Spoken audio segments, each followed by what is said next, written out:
guys, what's up? It's Melody, and today we're going to be talking about my 10 favorite tips on how to save money. And I actually have a lot more than 10 tips to save money, but they're not all going to fit in this video, so definitely subscribe so that you can see the rest of the saving money tips.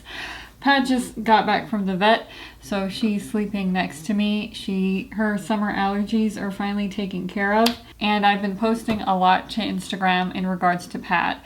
So definitely follow me on Instagram if you haven't already. Some of these are little and some of these will save a lot of money, but every little bit makes a difference. I really try to focus my efforts where it will make the biggest difference, which is why I'm a minimalist. And that's obviously the first tip is, if you haven't considered minimalism, a motivation for a lot of people within minimalism is to save money. It doesn't have to be a cost-saving lifestyle. You can be as extravagant as you want. Minimalism allows you to put your money and your time where it really matters. And so minimalism, if you buy quality furniture and quality items, you will be in the stores less, and you will be replacing items less, which will save you a lot more money in the long run. The very next tip is to use your 2% card for everything, especially to pay your taxes. If you pay quarterlies like I do, then you should always pay your taxes with your credit card, because not only is the fee to pay with a credit card a write-off, and you're also making cash back, a small amount, but when you're paying thousands of dollars of taxes, come on, that's a lot of cash back. I try to pay all my bills with my cashback card. I think the only bill that I'm not allowed to pay with my cashback card is my rent, which is a bummer, but what can you do except buy your own house? Am I right? The very next tip is to get into the habit of drinking water only. This will save you a lot of money in regards to dental bills if you get cavities from a lot of sugar and acid. But also, drinking a lot of water will save you the most money when you eat out. Because if you have a family of 5 and everybody's getting tea or everybody's getting soda, and then you pile in the alcoholic drinks in there too, you can easily feed a family off of just what we spend on drinks alone. I like to bring in Gatorades and watermelon flavored everything. Whatever you bring in the door will save you a lot of money, but it will also save you because you won't have to be hauling everything in. It's heavy to carry in. And also you can't get it online because it's heavy to ship. I like this water filter, but if you like a water filter that pours quicker, it's going to be a little bit heavier than this one. I like this one because I have puny arms. The very next tip is to use mainly frozen wherever possible to really utilize your freezer. My tip is to try to get your smoothies down to as few ingredients as possible. This will save you so much waste. But also, if you can freeze as many of your ingredients as possible, you'll always be able to make a smoothie instantaneously. So I have blueberries and spinach and kale always frozen, ready to go. And so I can whip up a smoothie any time of the day.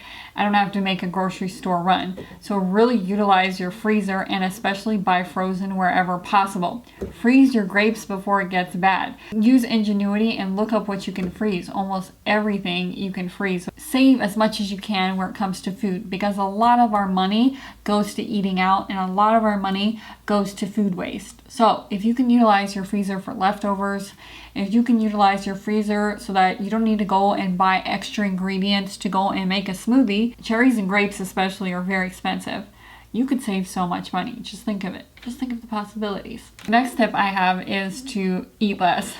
And it's easier said than done, believe me. I just stay away from dairy and anything breaded. I still have bread. I just try to have crackers or chips or rice before bread. When I stay away from bread and when I stay away from dairy, it's easy for me to maintain my weight. But to be fair, I also work a lot, so I'm not always in the kitchen cooking. If you are in the kitchen cooking all the time, then you got to give yourself some slack, because if you're around food all the time, it's going to be a lot harder. But eating less and feeding your cat less, which believe me is probably my biggest problem right now, because cats love food even more than I do. Cutting back on baked goods is truly one of the most minimalist things you can do, because crackers don't really go bad like bread does. When it comes to dairy, it also saves a ton of money, because let me just say, buying organic milk is something else. The price is, if you're buying organic dairy, you already know the price is through the roof. If you know me, I do like to have my luxuries, because Minimalism isn't all about saving money for me. It's also about putting my money where it will make the biggest difference.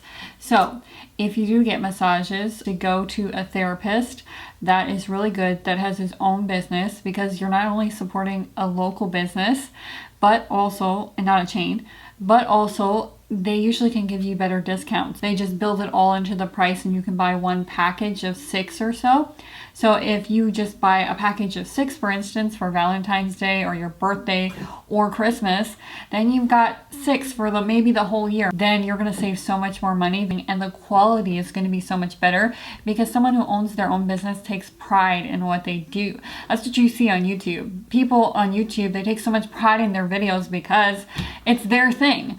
And so that's the same with a local business. Oftentimes they will take so much pride into it and it will go above and beyond. And you're also supporting someone's livelihood when you get a local therapist. And then my very next tip is to grab your notebook, and in the middle of your notebook, write a list of every single disposable that you use. So some of your disposables you're never going to get through, and that's medication usually.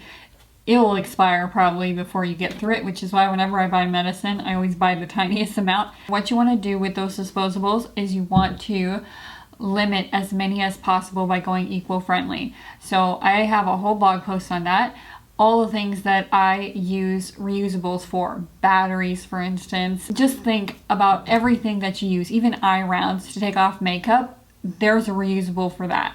So try to slowly but surely go eco-friendly, because it will save you so much time.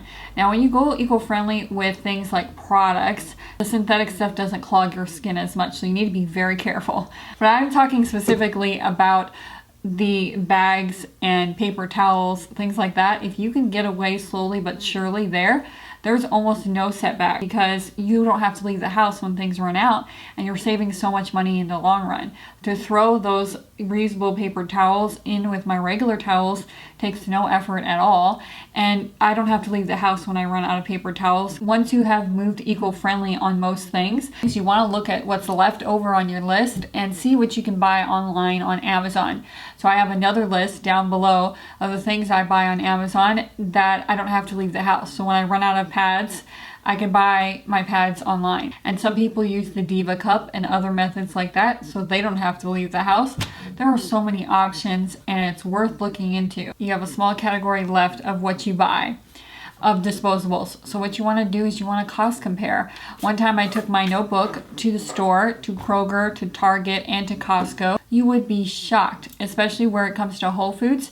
There are some things you can get at Whole Foods that are actually cheaper than at Kroger, and my toilet paper I can get cheaper on Amazon than I can get it at Costco. So here we are lugging a bunch of bulk from Costco trying to get it through the door when you can just get delivered straight to your door. So when it comes to disposables, it is worth your time.